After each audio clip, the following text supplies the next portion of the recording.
ஆண்டவர் இயேசு கிறிஸ்துவில் எனக்கு மிகவும் பிரியமான ஆத்தூர் பங்கின் நம்பிக்கையாளரான சகோதர சகோதரிகளே, அன்பார்ந்த குழந்தைகளே,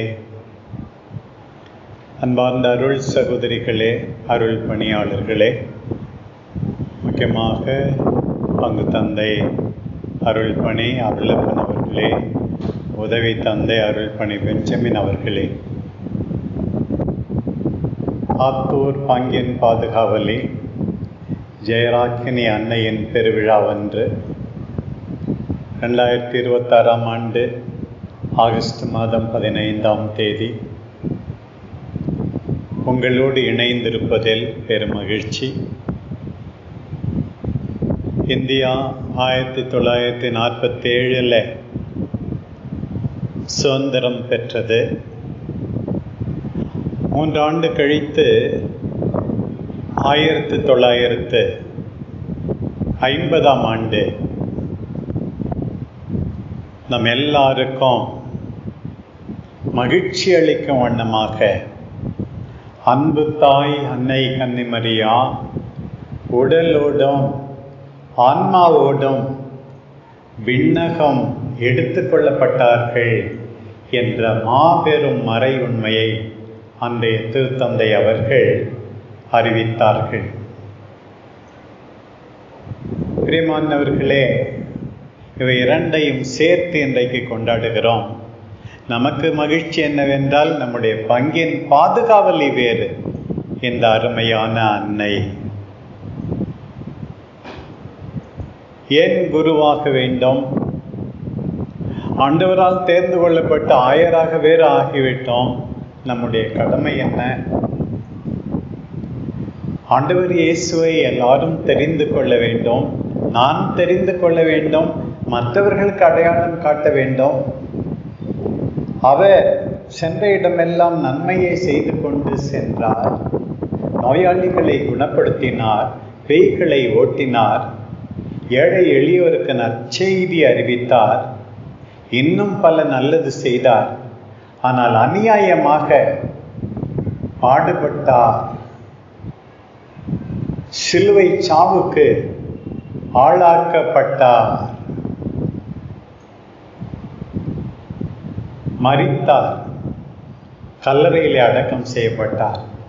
ஆனால் அத்தோடு அவருடைய வாழ்வு முடிந்துவிடவில்லை. வெற்றி வீரராய் 3ஆம் நாள் உயிர் தெழுந்தார். அதைத்தான் நாம் இன்றைக்கு 2ஆம் வாசகத்தில் வாசிக்க கேட்டோம். பிரியமானவர்களே, ஆண்டவர் உயிர்த்தார், நாம் எல்லாரும் உயிர்ப்போம்.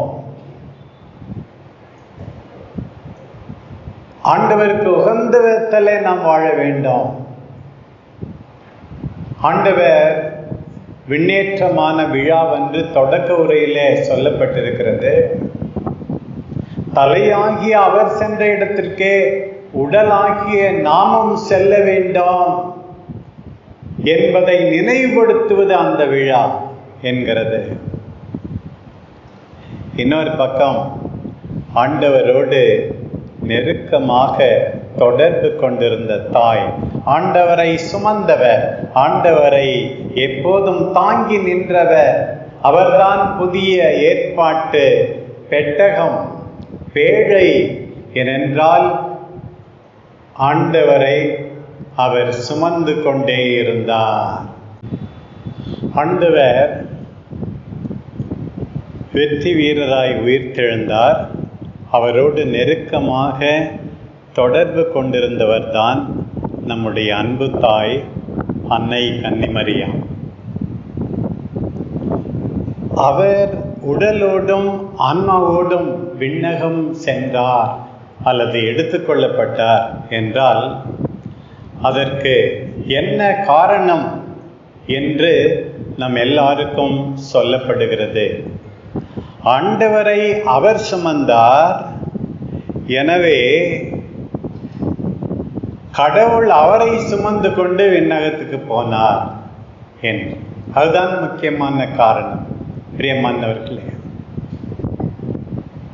நாமும் விண்ணகம் போக வேண்டும் என்ற ஆசை, விண்ணகம் போக மற்றவர்களுக்கு சொல்லிக் கொடுக்க வேண்டும் என்ற ஆசை.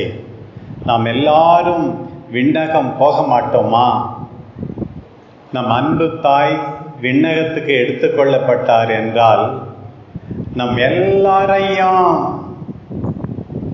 அந்த தாய் விண்ணகம் நோக்கி என்னை பின்பற்றி வாருங்கள் என்று சொல்லி அழைக்கின்றார். பாருங்கள், விண்ணகம் போகணும்னா நம்ம எப்படி இருக்கணும் என்றெல்லாம் சொல்லப்பட்டிருக்கிறது. பாருங்கள், மாதாவினுடைய வாழ்க்கையை இந்த நவநாள் நாட்களிலே எத்தனையோ அருள் பணியாளர்கள் உங்களுக்கு எடுத்து சொல்லியிருப்பார்.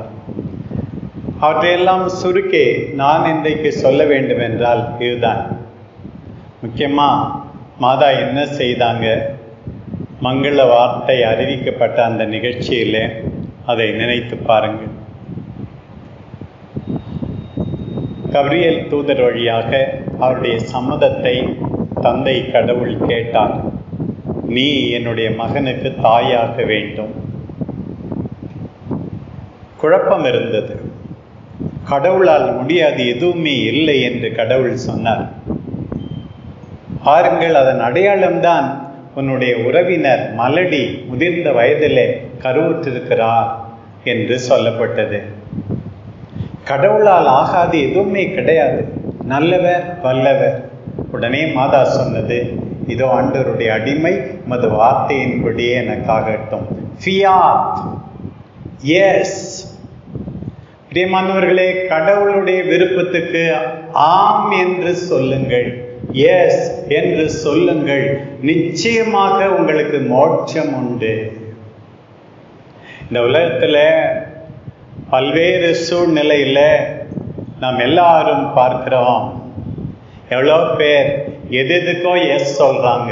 கெட்ட நண்பர்களுக்கு எஸ் சொல்றாங்க, அநியாயத்துக்கு எஸ் சொல்றாங்க, குடி போதைக்கு எஸ் சொல்லுகிறார்கள், சரி என்றாங்க.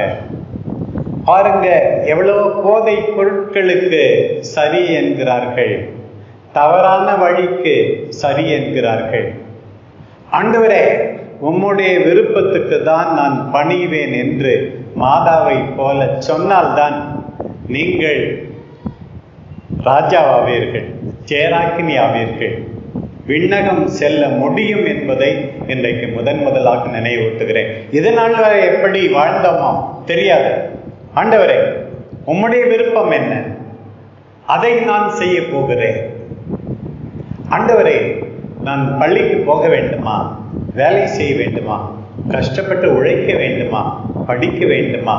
பிள்ளைகளை பராமரிக்க வேண்டுமா? வயதான பெற்றோரை கவனித்துக் கொள்ள வேண்டுமா? ஆண்டவரே, இதோ ஆண்டவருடைய அடிமை, உமது வார்த்தையின்படி எனக்காகட்டும். எல்லாரும் செய்ய வேண்டியது, சொல்ல வேண்டியது. என் பிரியமான சகோதர சகோதரிகளே, நானும் சரி, நீங்களும் சரி, ஒவ்வொரு நாளும் ஆண்டவருக்கு சரி என்று சொல்லுகிறவர்களாக இருக்க வேண்டும். சொல்லணும். சில நேரத்தில் கஷ்டமா இருக்கலாம், ஆனால் சொன்னால் ஆண்டவர் நிம்மதியை தருவார், மகிழ்ச்சியை தருவார், ஆறுதலை தருவார். மறந்து விடாதீர்கள் பிரியமானவர்களே. பிறகு பாருங்க, மாதா செஞ்சது உடனடியாக கடவுளின் தாய் என்று பெருமை கொள்ளாமல் தன்னுடைய முதிய வயதில் கருவுற்றிருந்த உறவினரை தேடி போவது. பிரியமானவர்களே, நீங்க மோட்சத்துக்கு போகணுமா? முதல்ல தேவையில் இருக்கிற சகோதர சகோதரிகளை தேடி போங்க, உதவி செய்யுங்க, வீண் பெருமையில் தெரியாதீங்க. ஆண்டவர் இன்றைக்கு அழைக்கிறார், தேடி போங்கள், தாட்சியோடு பணிவிடை செய்யுங்கள். இன்னைக்கு வாசிக்கப்பட்ட பகுதி அந்த நிகழ்ச்சி தான். பாருங்கள், இன்றைக்கு நற்செய்தி வாசகம். மரியா தொலைநாட்டில் உள்ள ஊருக்கு விரைந்து சென்றார். சில சமயத்தில் நானும் நினைப்பேன், நீங்களும் நினைப்பீங்க, நல்லது செய்யணும் தான், நாளைக்கு பார்க்கலாம், அடுத்த வாரம் செய்யலாம், இப்படிலாம் இருக்கும். அதில் பாருங்க, விரைந்து சென்றார்கள். விரைந்து நல்லது செய்தால் நிச்சயமாக உனக்கு மோட்சம் உண்டு. நம்ம தள்ளி போடுறோம் பல நேரத்துல. போயிட்டு மாதா என்ன செய்யறாங்க? வாழ்த்தினார்கள். வழக்கமா என்ன சொல்லுவோம்? உன் வீட்டுக்கு வந்தன வான்னு கூப்பிட்டியா அப்படின்னு கேட்போம். மாதா தான் போய் வாழ்த்துனாங்களா? எலிசபெத் அம்மா முதல்ல வாழ்த்தலையாம் பாருங்க. இந்த தாட்சி, அவங்க என்கிட்ட பேசல அப்படின்னு பல சமயத்தில் இருக்கும். நான் கூட இருந்திருக்கேன். ஆனால் நான் சில சமயத்தில் நானா போய் பேசுவேன். அதை கூட சில பேர் திட்டுவாங்க.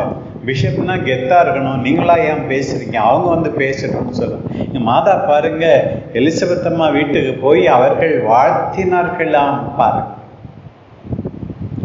உடனே எலிசபெத் அம்மா பாருங்க மாதாவை வாழ்த்துகிறார்கள். என் ஆண்டவருடைய தாய், என் இல்லத்துக்கு வர எனக்கு வாய்ப்பு கிடைத்தது எப்படி? உம்முடைய வாழ்த்தை கேட்டதும் நான் மட்டும் மகிழ்ச்சி அடையவில்லை, தூய் ஆவி என்னை நிறைத்தார். என் வயிற்றினுள்ளே என் குழந்தை அக்களிப்பால் துள்ளியது. பாருங்க, மாதா எங்க போறாங்களோ அங்கே மகிழ்ச்சி. பிரியமானவர்களே, எப்ப மோட்சத்துக்கு போவீங்க? எப்ப விண்ணகம் நீங்கள் செய்வீர்கள்? நீங்கள் யாரையெல்லாம் சந்திக்கிறீர்களோ அவர்களுக்கெல்லாம் மகிழ்ச்சி. மாதா போன போது அந்த லிட்டில் ஜான் ஜம்ப்ஸ் இன் த womb, அந்த சின்ன குழந்தை மகிழ்ச்சியாம். எலிசபெத் அம்மாவுக்கும் மகிழ்ச்சியாம். ரெண்டு பேரும் தூய் ஆவி. சக்கரியாவை பற்றி அங்க எழுதி இல்லை. அவங்களுக்கும் மகிழ்ச்சி, அவருக்கும் மகிழ்ச்சியா தான் இருந்திருக்கும். பாருங்க, இன்னும் அவர் பேசல, இன்னும் 3 மாசம் கழிச்சுதான் பேசுவார். அவரும் மகிழ்ச்சியா தான் இருந்திருப்பாரு. பாருங்க, உன்னால் உன் வீட்டில் இருப்பவர்களுக்கு மகிழ்ச்சியா? நீயும் மோட்சம் போவாய், அவர்களும் மோட்சத்துக்கு போவார்கள். நீ யாருக்காவது சாபமா? யாரையாவது தடுக்கிறாயா? கெட்ட வழியிலே நடத்துகிறாயா? நான் மீண்டும் மீண்டும் கேட்பேனே, யாராவது கண்ணீர் வடிப்பதற்கு நீ காரணமாய் இருந்து விடாதே. உன்னால் எல்லாரும் மகிழணும். ஒரு கான்வென்ட்ல ஒரு சிஸ்டரை பார்க்க அந்த சிஸ்டருடைய அம்மா வந்திருந்தாங்க. அப்போ அந்த மதர் சுப்பீரியர் சொன்னாங்க, அம்மா, இந்த அருமையான பிள்ளையை எங்க மடத்துக்கு அனுப்பியிருக்கிறியே, எவ்வளோ வேலை செய்கிறாங்க தெரியுமா? இங்கே இருக்கிற எல்லாருக்கும் அந்த மருத்துவ பணி செய்கிறாங்க, பெரிய ஆசீர்வாதமா. இந்த வார்த்தையை கேட்டுவிட்டு அந்த அம்மா கண்ணீர் விட்டார்கள், ஆனந்த கண்ணீர் விட்டார்கள். அந்த சிஸ்டர் பற்றி மட்டும் இல்லை, உங்களை பற்றி, என்னை பற்றி, என் பெற்றோருக்காக, என் உடன்பிறப்புகளுக்காக, என்னை வளர்த்தவர்களுக்காக உண்மையாகவே நீங்க ஆசீர்வதிக்கப்பட்டவங்க, இந்த பிள்ளையை கொடுத்தீங்களே என்று சொல்லும் விதத்திலே நாம் வாழ வேண்டும். பிரியமானவர்களே, அன்னைக்கு பாருங்க எவ்வளவு மகிழ்ச்சி. பாருங்க, நீர் ஆசீர்வதிக்கப்பட்டவர். மரியாவை பார்த்து, உன் வயிற்றில் உள்ள குழந்தையும் ஆசீர்வதிக்கப்பட்டது. மாதாவுக்கு தரப்பட்ட புகழ்ச்சியை பாருங்கள். உங்களுக்கு அத்தகைய புகழ்ச்சி தரப்படும் விதத்திலே வாழ்கிறீர்களா? சில பேர் சொல்லும், நான் நல்லா தான் சாமி இருக்கிறேன், ஆனா எல்லாரும் தவறா புரிஞ்சுக்கிறாங்க. இல்ல, மேல இருக்கவர் புரிஞ்சுக்கிறார் கரெக்டா. இவங்க தவறா தற்காலிகமா புரிஞ்சாலும் மனசு ஒடிந்து விடாதீர்கள். ஆண்டவர் உங்களை பார்த்து கேட்கிறார், நல்லது செய்வேன், சிறு குழந்தைகளுக்கு நன்றாக படிப்பேன், என் பெற்றோருக்கு ஒளிமயமான ஒரு வாழ்வை அமைத்து கொடுப்பேன். இவ்வளவு நாள் நன்றி இல்லாமல் இருந்து விட்டேன், இனிமேல் என் பெற்றோருக்கு நன்றி கூறி வாழ்வேன், அக்கறையோடு பார்த்துக் கொள்வேன். இதுதானே நம்முடைய அழைப்பினை. பாருங்க, அதுதான் வாசிக்கப்பட்டது. மாதா எலிசபெத் அம்மாவை சந்தித்தது, மாதாவுக்கு புகழ்ச்சி. ஆனா அந்த அம்மா பாருங்க, தாழ்ச்சி. எனக்கு எந்த புகழ்ச்சியும் இல்லை, எல்லாம் அவர் செய்தது. தனக்கு அளிக்கப்பட்ட புகழ்ச்சியை ஆண்டவரை நோக்கி திருப்புகிறார். அப்போதான் அந்த பாடல், என் ஆன்மா ஆண்டவரை போற்றுகின்றது, துதிக்கின்றது. ஏன் தெரியுமா? தாழ்நிலை இருந்த அடிமையை கடைக்கண் நோக்கினார். இன்னைக்கு மாதா மோட்சத்துக்கு போயிருக்கிறாங்கன்னா தாழ்நிலை இருந்தார்கள். அந்த அடிமையை கடவுள் கடைக்கண் நோக்கினார். அப்போது மாதா பாடினார்கள் விடுதலை பாடல். இன்னைக்கு இந்தியாவின் விடுதலை, உண்மையான விடுதலை, பாவத்திலிருந்து விடுதலை. யாரையும் அடக்கி ஒடுக்காதே, யாரையும் மிரட்டாதே, யாரையும் துன்புறுத்தாதே. கடவுள் விடுதலை அளிப்பவர், செருக்குற்றோரை சிதறடிப்பவர், வலியோரை அரியணை நின்று அகற்றுபவர், தாழ்ந்தோரை உயர்த்துபவர். அன்பு தாய் அன்னை கன்னிமரியாவே, இன்னைக்கு எல்லாருக்கும் விடுதலை வேண்டும். உமக்கு விடுதலை தந்த அந்த கடவுள் எல்லாருக்கும் விடுதலை தர வேண்டும் என்று மாதாவை போல நாமும் எல்லா புகழ்ச்சியையும் அவருக்கே கொடுக்க வேண்டும். எனக்கு கூட சில சமயத்தில் பயமா இருக்கும். சாமியாருங்களோ சிஸ்டங்களோ மற்ற ஜனங்களோ புகழும் போது, புனித அந்தியோகி இஞ்ஞாசியார் சொன்னார், இப்படி யாருன்னா புகழ்ந்தா உன்னை சாட்டையால் அடிக்கிற மாதிரின்னு சொன்னார். யாராவது உன்னை புகழ்ந்தா எப்படியா சாட்டையால் அடிக்கிற மாதிரி நீ நினைச்சுக்கணும். ஏன்னா எல்லா புகழ்ச்சிக்கும் உரியவர் யாரு? கடவுள் தான். அவர் போட்ட பிச்சை தான், அவர் போட்ட பிச்சை தான். எல்லாம் அவர் தான் கொடுத்தார். நானும் ஒரு குப்பை தான், ஒன்றுமே இல்லை, எல்லாம் அவர் தான் கொடுத்தார். நான் உயிர் பிழைப்பேன் என்று நினைக்கவில்லை. எனக்கு மூத்தவர்கள் 4 பேர் நான் பார்க்காதே இறந்துட்டாங்கன்னு நான் சொல்லியிருக்கேன். என் கூட பிறந்தவங்க நான் பார்க்காதே, 2 அண்ணன் 2 அக்கா நான் பார்க்காம இறந்துட்டான். உயிர் கடவுள் போட்ட பிச்சை. எத்தனையோ முறை இறந்திருக்க வேண்டும், கடவுள் போட்ட பிச்சை. ஆண்டவரே உமக்கு நன்றி. மாதாவோடு இணைந்து நானா எனக்கு நிகழ்ந்த நல்லது அத்தனைக்காகவும் இந்த நேரத்தில் நன்றி கூறுகிறேன். பாரு, அதுதான் மோட்சம் போக வழி. மாதாவை போல ஆண்டவரை புகழ்வத, மாதாவை போல 3 மாசம் தங்கி இருந்து பெருக்கிறது, துவைக்கிறது, ஆடு மாடை பார்த்துக்கிறது, சமைக்கிறது, இதானே செஞ்சிருப்பாங்க மாதா.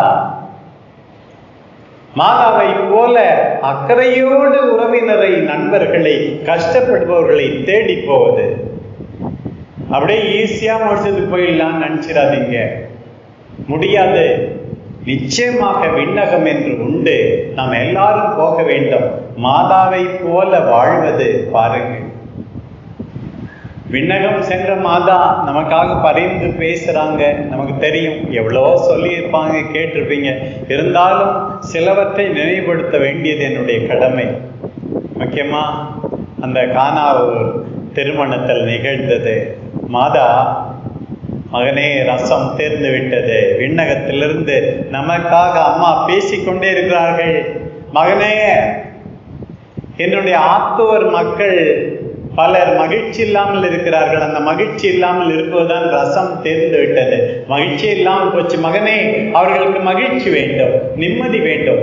மாதா தொடர்ந்து பரிந்து பேசிக்கொண்டே இருக்கிறார்.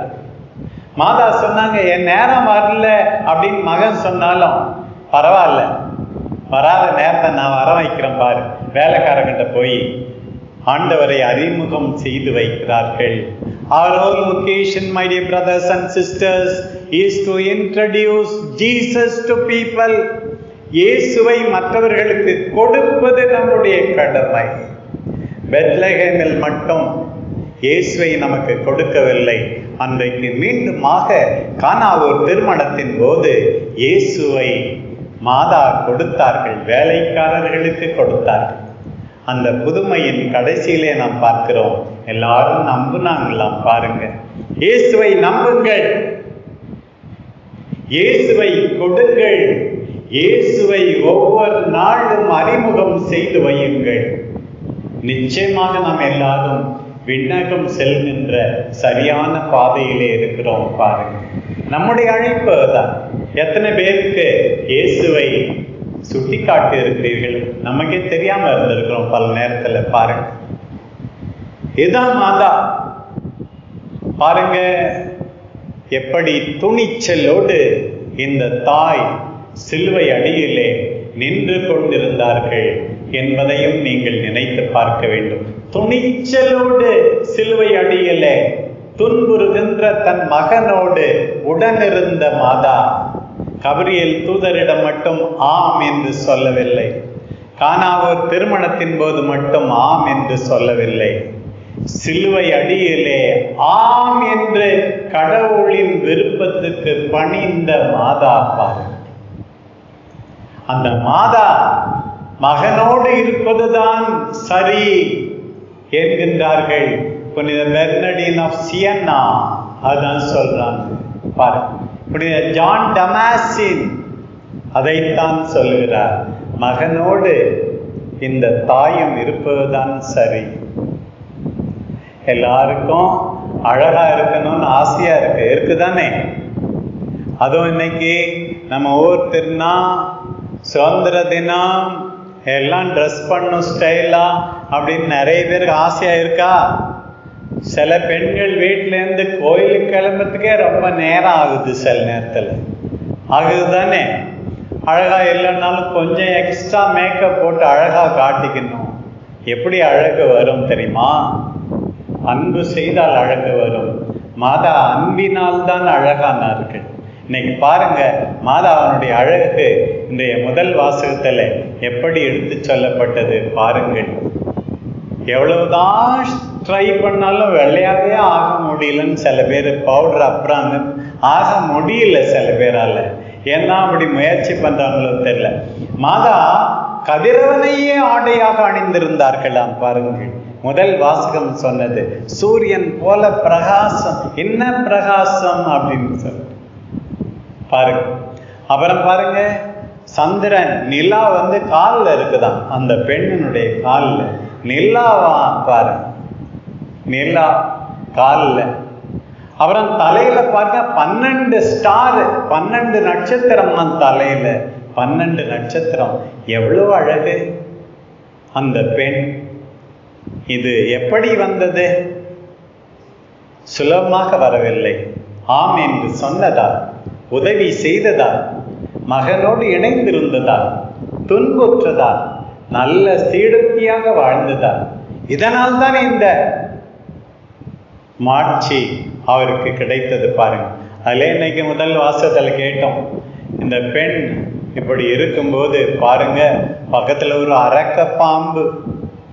அதுக்கு பாருங்க எத்தனை தலை இருக்குதான், எத்தனை கொம்பு இருக்குதான், 7 தலையாம், 9 கொம்பாம் பாருங்க. அப்புறம் எத்தனையோ மணிமுடியாம். எப்ப இந்த பெண் ஒரு குழந்தையை பெற்றெடுக்க போகிறார், அந்த பெண்ணினுடைய குழந்தையை கொண்டு போடலான்னு பார்த்துக்கிட்டு இருக்கு. பிரியமானவர்களே, நம்பிக்கையாளரான உங்கள் வாழ்க்கையிலும் என் வாழ்க்கையிலும் போராட்டம், ஆபத்து காத்திருக்கிறது. ஆனா நம்ம என்ன பார்க்கிறோம்? அந்த குழந்தை பிறந்த உடனே கடவுளுடைய அரியணைக்கு அந்த குழந்தை எடுத்து செல்லப்படுகிறது. குழந்தைக்கு பாதுகாப்பு. போராட்டம் நிறைந்த மரியாவினுடைய வாழ்க்கை அந்த குழந்தைக்கு பாதுகாப்பாம் பாருங்க. இந்த பெண் பாலைவனத்துக்கு ஓடி போனாராம். இந்த அரக்க பாம்பு ஒன்றும் செய்துவிட முடியாது. 1260 நாள் அந்த பெண் அங்கே பேணி காக்கப்படுகிறாராம், பாதுகாக்கப்படுகிறாராம். மாதாவுக்கும் பாதுகாப்பு, குழந்தைக்கும் பாதுகாப்பு. அந்த குழந்தை நம் ஆண்டவர் இயேசு, அவருடைய அரசாட்சியில் எல்லாம் இருக்கிறோம். அழகாயிருங்கள், அன்பு செய்வதால் அழகாயிருங்கள். மேக்கப் போடுவதால் அழகாயிருப்பதல்ல, அன்பு செய்வதால். நாம் எல்லாரும் அழகாயிருக்க வேண்டும். ஆண்டவர் இன்றைக்கு நம் எல்லாரையும் அழைக்கிறார். பிரியமானவர்களே, மாதாவை உற்று பாருங்கள். நீங்கள் விண்ணகம் நோக்கி ஒவ்வொரு நாளும் வாழ வேண்டும். இது நாள் வரை எப்படி இருந்தோமோ கவலை இல்லை. இன்றையிலிருந்து நான் மாறிவிட்டேன், அந்த தாய்க்கு உகந்த பிள்ளையாவேன் என்று முயற்சி எடுக்க வேண்டும்.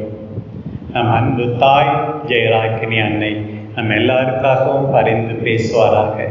ஆமென்.